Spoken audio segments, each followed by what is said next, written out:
There's a stigma surrounding black and white films. Some people attribute a lack of color in a movie to being pretentious, inflated, and visually boring, reserved strictly for film students, hipsters, or cinema nerds. Although that isn't always true, today we're going to pretend it is and colorize these 3 black and white movies, starting with Let Neptune strike ye dead, Winslow! Oh! Flashing lights. The Lighthouse was shot on 35mm film, with black and white film stock, and it used antique Baltar lenses made over 80 years ago. Why? To create an atmosphere. It's all to transport us further back into time. And it works. It helps to create a gritty black and white world of lighthouse keepers. But let's see how that world would look if it was in color. We'll take a screenshot of this scene and using an AI image colorizer, generate a version of it in color. Then we'll take that image and put it above the original shot, and we'll set the blend mode of the colorized image to color.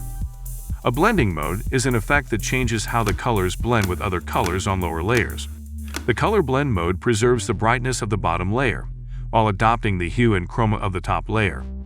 If we play the video now, we're reproducing the brightness and movement of the bottom layer, our original shot, and we're adopting just the hue and chroma of the layer above it, the colorized image. This technique works best with still shots like this one. If the camera or our subjects would be moving more than they are, we would get weird results, because the colorized image that is above the moving shot is a still image, so the colors of each element, like the actors' faces, are staying in the same place, while in the shot below it, they're moving. So in that case, we would have to animate the colorized image to follow the original as accurately as possible. Lucky for us, we're dealing with a stationary shot, so we won't have to do that. Shot is looking a bit too dark, so we'll increase the exposure and shadows to make it brighter, and decrease the saturation to get a neutral-looking image. Let's see how this shot would look if it was a bit warmer. We'll apply our Her LUT. This will add warm tones like in the movie Her. We've lost some blues in the sky, so we'll select the sky range and push its temperature to blue. And this is what we got.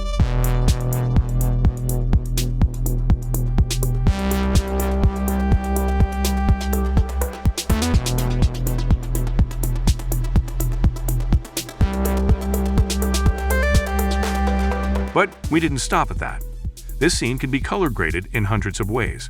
Enjoy the movie-inspired color grades we did.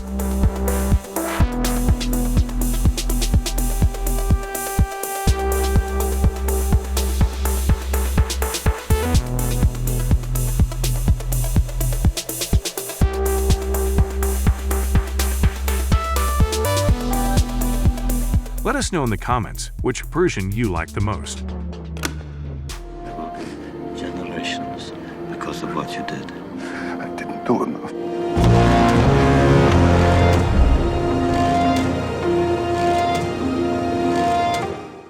To Spielberg, the black and white presentation of the film came to represent the Holocaust itself. The Holocaust was life without light.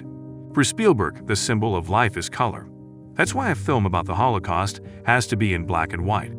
I was the only one that wanted to shoot the picture in black and white. The studio didn't. No one thought the film was going to make any money. But they were hoping they would make some money when they sold the cassettes, because there was a huge sort of, ancillary market. But they didn't think they could sell a cassette if it was in black and white. They were negotiating with me. They said, shoot it in color.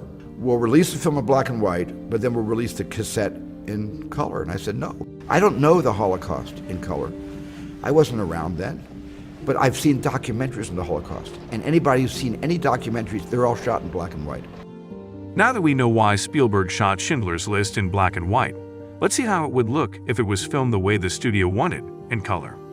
We'll generate the colorized image the same way we did for the Lighthouse example. Increase the exposure, and play with our LUTs to create a specific look.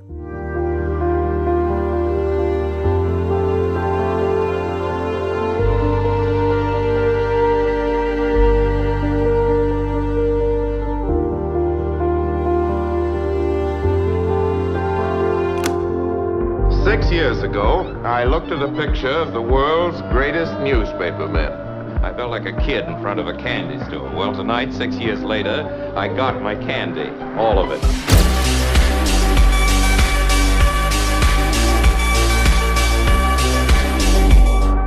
Citizen Kane, often hailed as the greatest film ever, also stands as a major influencer of filmmaking. Its innovative cinematography, characterized by clear visuals and deep focus, set a trend in 1940s cinema.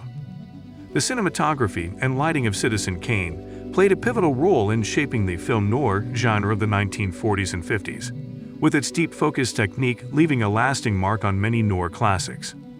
Now, colorizing a movie of this much historic importance for cinema may be seen as a sin, and if that's the case, then I'm a sinner, because we're gonna colorize it right now. We'll use the same process we did for the previous two examples to achieve these results.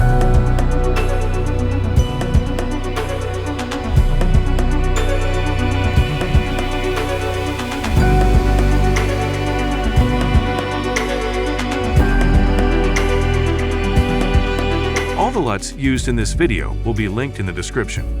Using them, you can make the colors of your videos and photos look like Hollywood movies.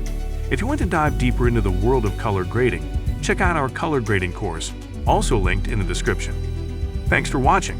If you like this video, you might want to check one of these two, where we fix the worst colored movies or make other movies look like Barbie.